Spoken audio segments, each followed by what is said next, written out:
Good morning. Welcome all you thirsty people and all the thirsty people that you know. That's our sermon series, so we're looking at that as we go through the summer months. And today we're talking with our fourth one, that Jesus fills our thirst for control. Some of us like control more than others, but most of us like control, at least somehow. I think it's part of our human condition. We need to feel or know that we have some level of control. Would you say that's true? At least some level of control. You might not be in complete control, but we like to have some level of control. We want control with the least amount of effort or energy. Is that also true? Object number one. Do you remember a day and an age when these were not available? Our kids don't. Effort or energy is replacing the battery. That's the idea of actually manually touching something. Very confusing, exhausting, a big issue. Why have these become popular? How many things in your house? I was thinking of wrapping up and bringing the number of items that have remote controls in the house. It's enormous. And the thing is, none of them work the way they could, right? This one, our Telus box, is supposed to turn on the TV and everything else. Sometimes it does, sometimes it doesn't. It gets fickle, has a mood. If Naomi touches it, it's wrecked for a week. So it's just better that I have control. It belongs to me, okay? Not that I like control, it just belongs to me. So that's object point number one. We want control with the least amount of effort or energy. We don't like to spend a lot of energy trying to control something. If we do, it becomes too costly, we get rid of it. It becomes a bother. Think about your car. If it takes too much energy to control it, it becomes too expensive, you just want to get rid of it. We replace it with something else. We also don't like losing control.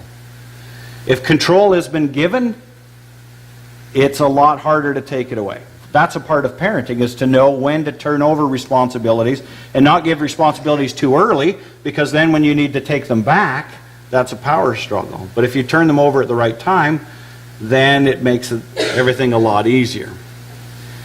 But we fight against being controlled. True? We like to have control, but the thing that we don't like is the idea that somebody or something controls us. We don't really like that. Which is funny, because there are a lot more people than you, and they want control too. The part of the things that they want to control is you. So this is where we get into a bit of an issue with things. Our love-hate connection. Passage that I'm going to go back to a number of times here is Matthew 11:28-30. It says, "Come to me, all you who are weary and burdened, and I will give you rest. Take my yoke upon you and learn from me, for I am gentle and humble in heart, and you will find rest for your souls.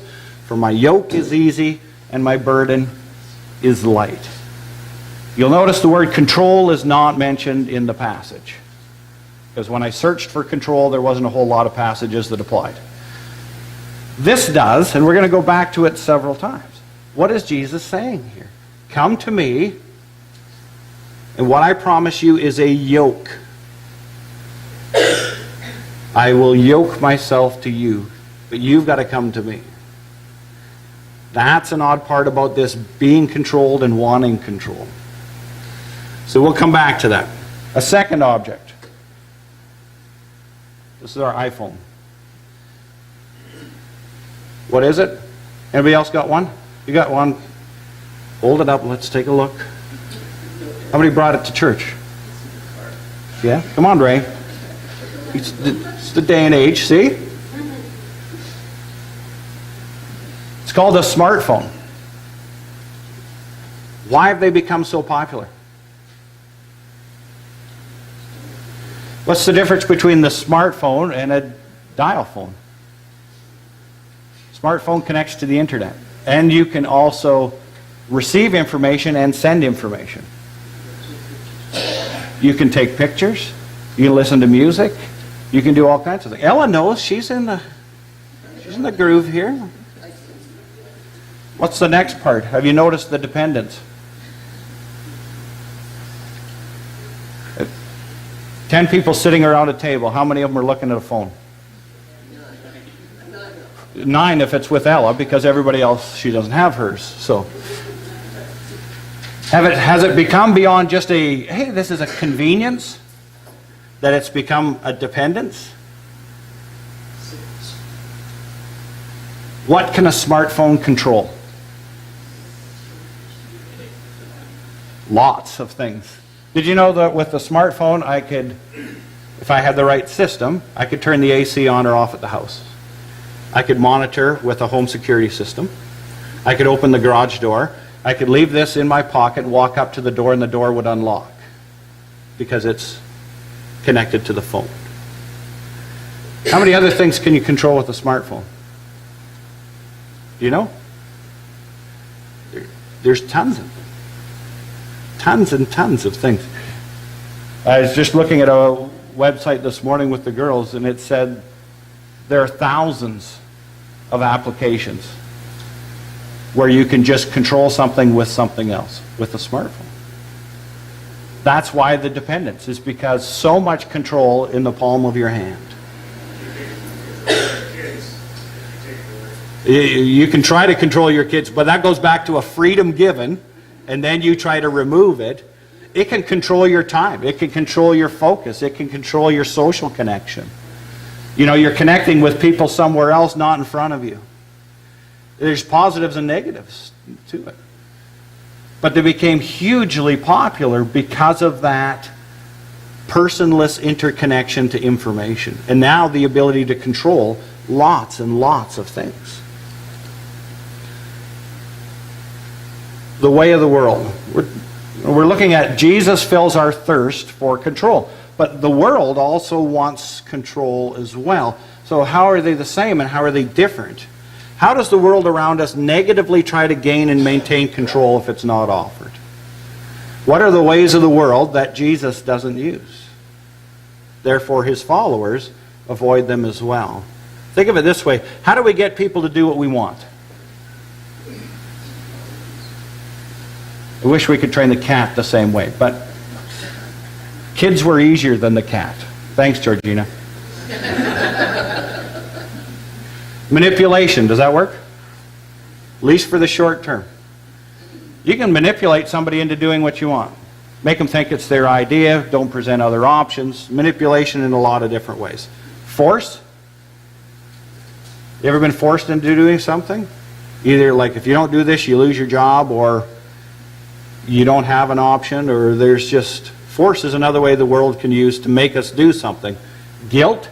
Some of us easier to manipulate with guilt than others. Deceit. You ever been lied to and then realize why you were lied to? Does that feel good? You ever lie to somebody else to get what you want? And then that doesn't feel good either? That's the way of the world. That's a way to gain control, is deceit. Fear. Lots of fear-mongering. It's used in advertising. It's used in all kinds of things. You've got to have this because, and the fear that goes with it. Bribery. Naomi bribed our kids, I know. I had the remote, I didn't have to. It's a way to get what we want, isn't it? If you just behave, then... So much so that Walmart was called the Happy Face store. Can we go to the Happy Face? And then it was known as the M, because they had fries at the M. That's when they could just talk. So they understood bribery. Debate, discussion, just argue somebody into it. Are those ways that the world kind of uses? Do you read much of that with Jesus, dealing with people? Debate and discussion, maybe, but not.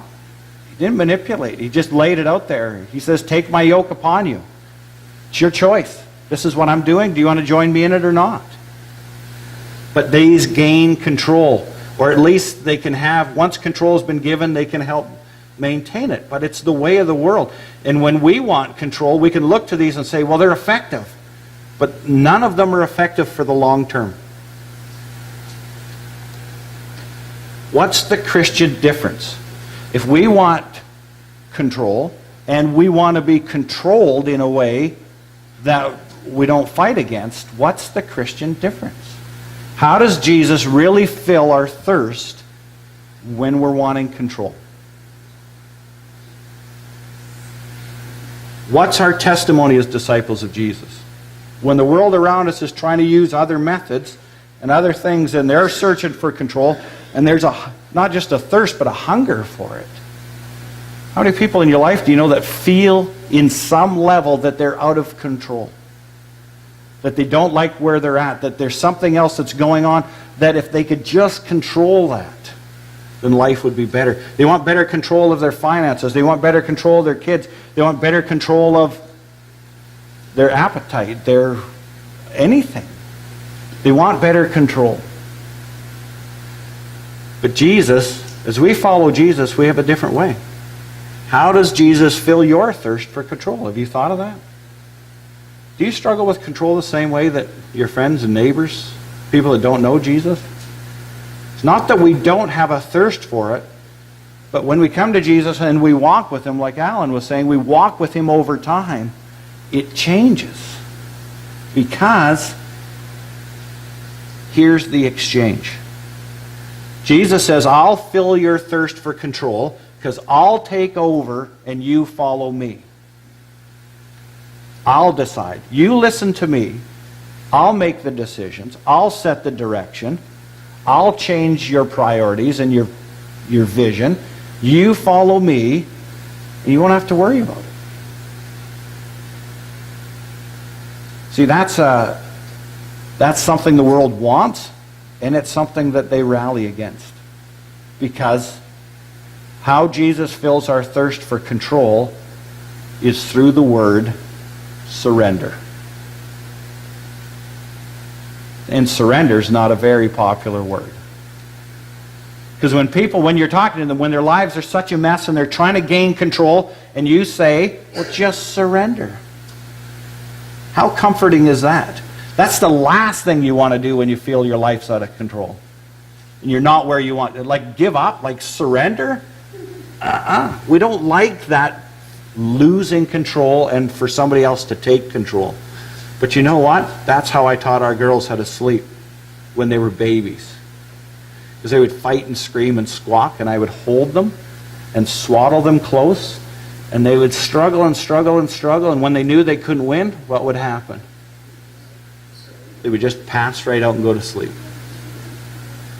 So eventually, it took longer, and then it got shorter and shorter and shorter, and they would get all fussy, and I would hold them, and it would be 5, 4, 3, 2, 1. Because they knew that feeling of surrender was really what they needed. But they couldn't just surrender without that physical contact. Wondered if Mike might choose this one. And I was going to put it in, all to Jesus I surrender. How challenging of a song is that? What about most to Jesus? Or even some to Jesus? I would like to surrender to Jesus, but really, can you, even at this stage of your Christian walk, say, all to Jesus I surrender. I surrender every thought, every decision. I have no struggle to have control of anything in my life. All to Jesus I surrender.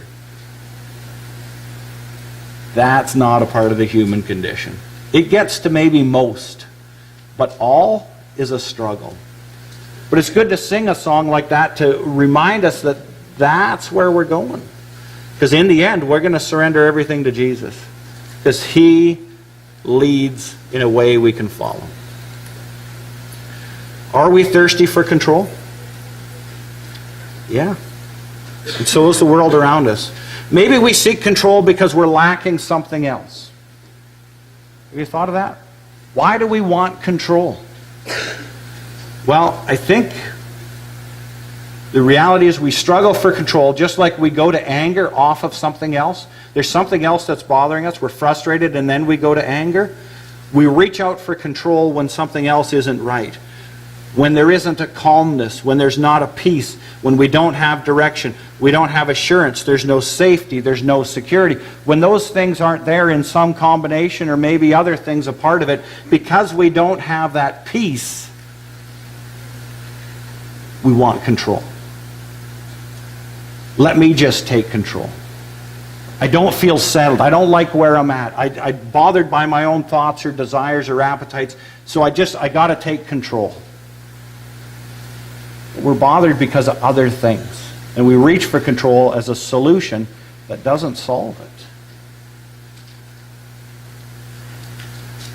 Why are these lacking for so many people? Why don't people around us have calmness, peace, direction, assurance, safety, security? Why don't they have the things in life that Jesus freely offers and that if we walk with Him, we have? Why don't they have them?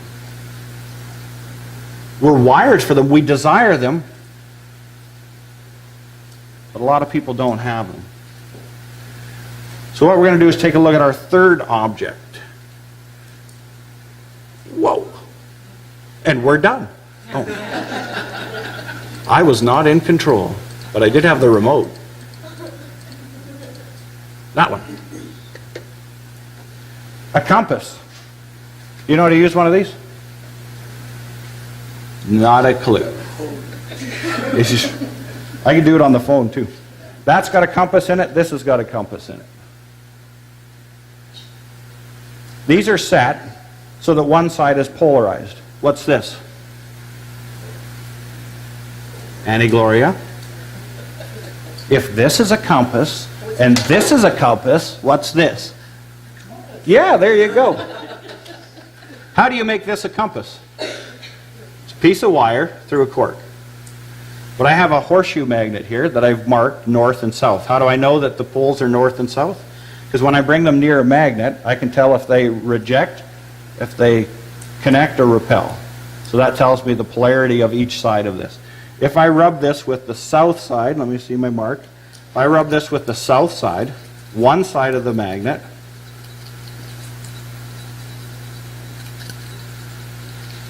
what happens is it lines up the ions in the iron. Now I got to move this over here. If I put this in the water, which way's north?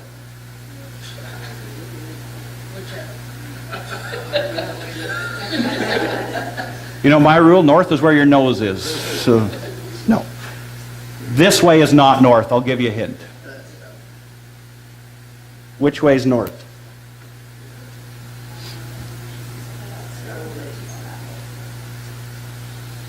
How does that little tiny piece of metal know that's going in the right direction?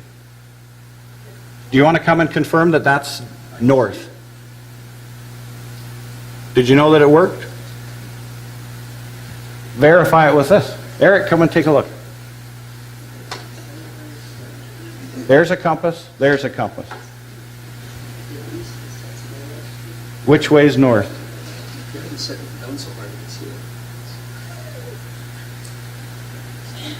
Dead on. Is it right? Ta-da! That's kind of how we live, though. We want a direction. We want to know. We want to go to a certain way. We want to be attracted and know that we have assurance. Guess what I can do to that? Which way is north?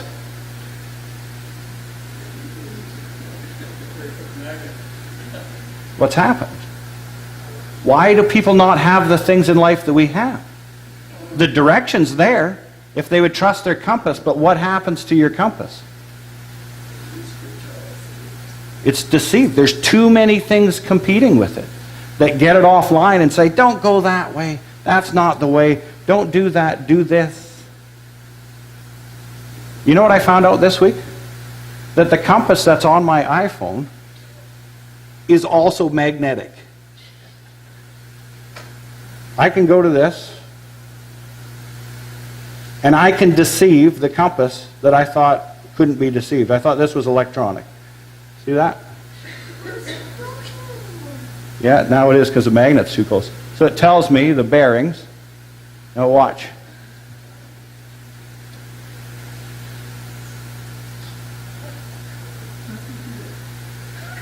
Why does this thing care where the magnet is?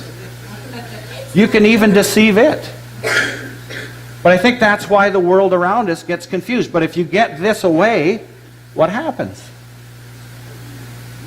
Even a very unintelligent piece of metal knows which way to go. But if you always have these distractions around, competing with the direction, it'll mess your compass up. And you don't have to have it very close. If I put it over here, I have both poles working on that. And that won't settle down. It won't know where to go. That's what happens.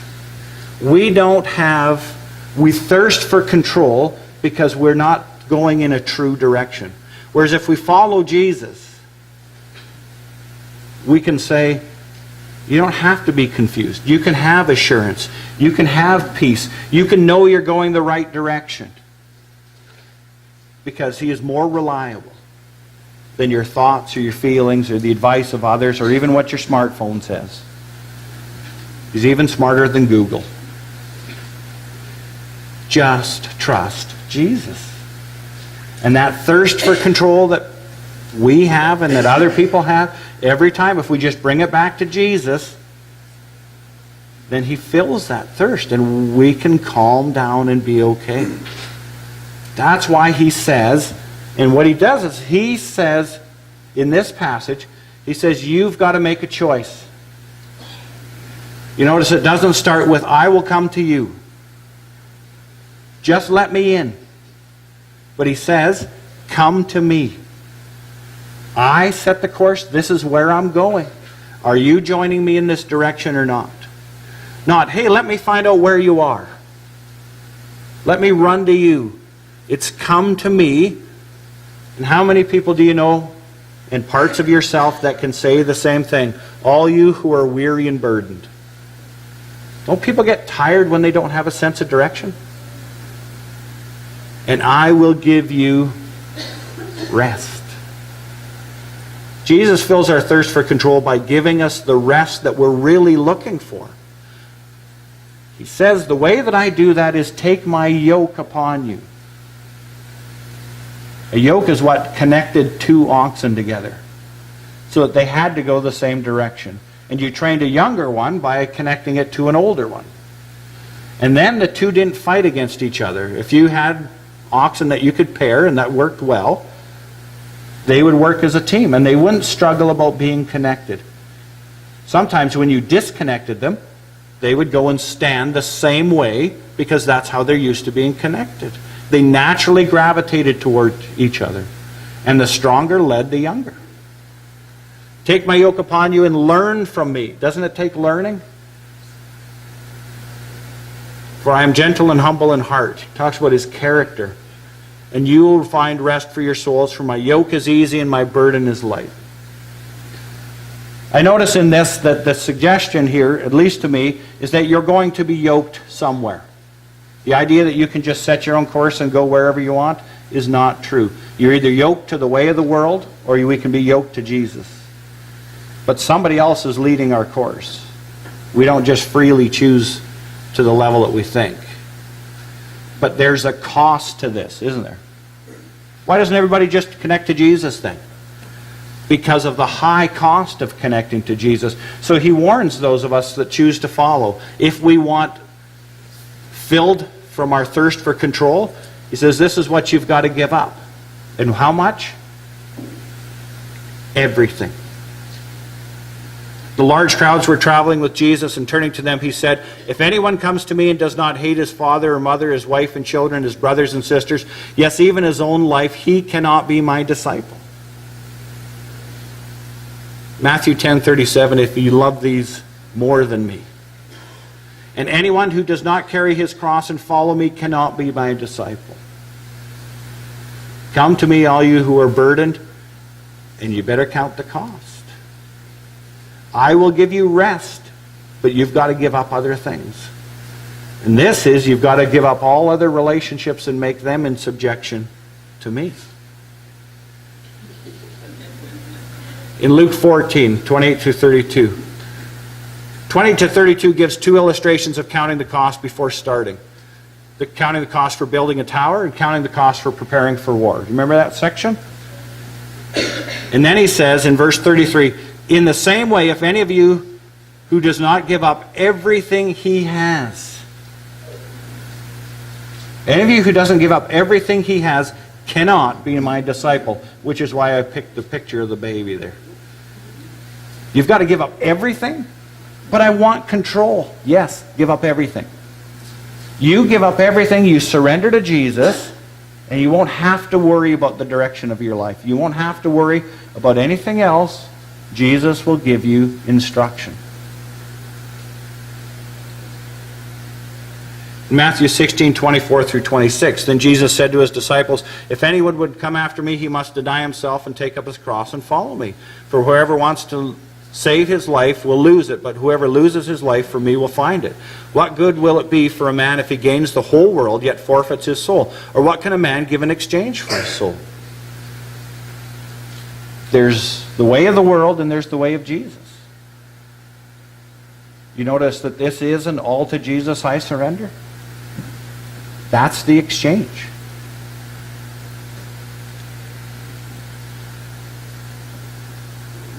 In John 10, 1 through 18,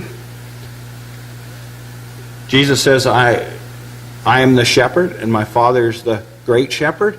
We're the sheep who listen to the voice of Jesus. When we listen to that voice, when it says to do something, we do it. It's a life of obedience, because he knows better. Because he isn't messed up by the things that we're messed up by. His compass is always true. In this passage, it says, if you love me, you will obey what I command.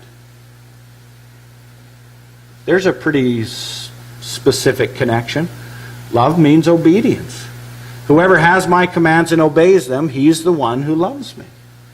How many people have the commands of Jesus? How many people do you know that own a Bible? How many Bibles do you own? Does having a Bible mean following Jesus? No. It's being in the Word. Whoever has my commands and obeys them, which means you got to know them. And there's obedience.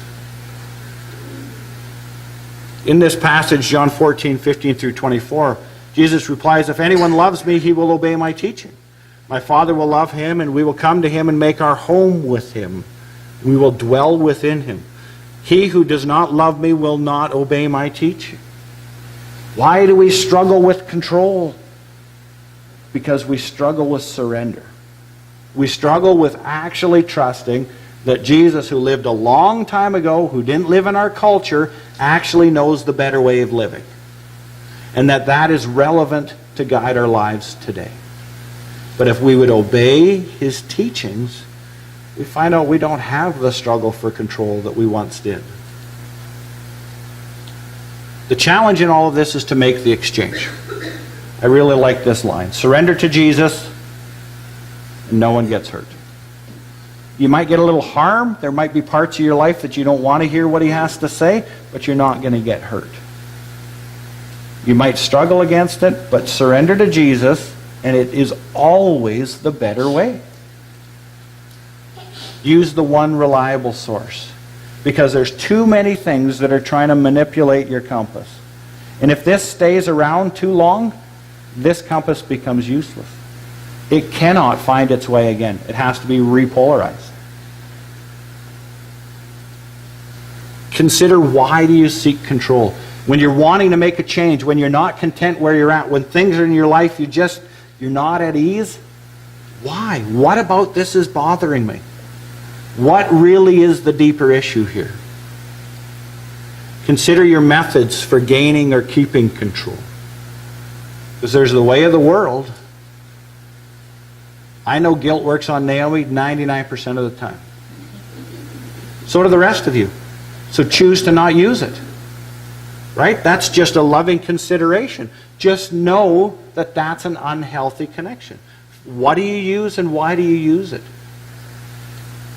Get to know Jesus through the Word and the church. Amen. Because the rest of us are trying to live a life that's following him too. And we've got our own failures, and our compass gets off, and we go the wrong way. But together we can set a better direction. It's hard to follow Jesus alone. The world wants to, but it's hard to follow him alone because, one, you can't keep his commands, because there's way too many about loving one another and about the purpose of the church. And two, you subjectively analyze it rather than looking at it objectively. Practice surrender in the small things. This is a good step. Read it, and if he says do it, then guess what the next step is? Try it. When it's not a big issue, practice surrender in the little things. Make the exchange one choice at a time. Isn't that how it's done? Each choice. Because what happens is, and we know people that have been following Jesus, and they followed Jesus a long time, and then what happened? They fell off the path. One choice, one choice, one choice, and now they're no longer following Jesus. But we can remain faithful one choice at a time. Jesus fills our thirst for control in exchange for trust in him and in his ways.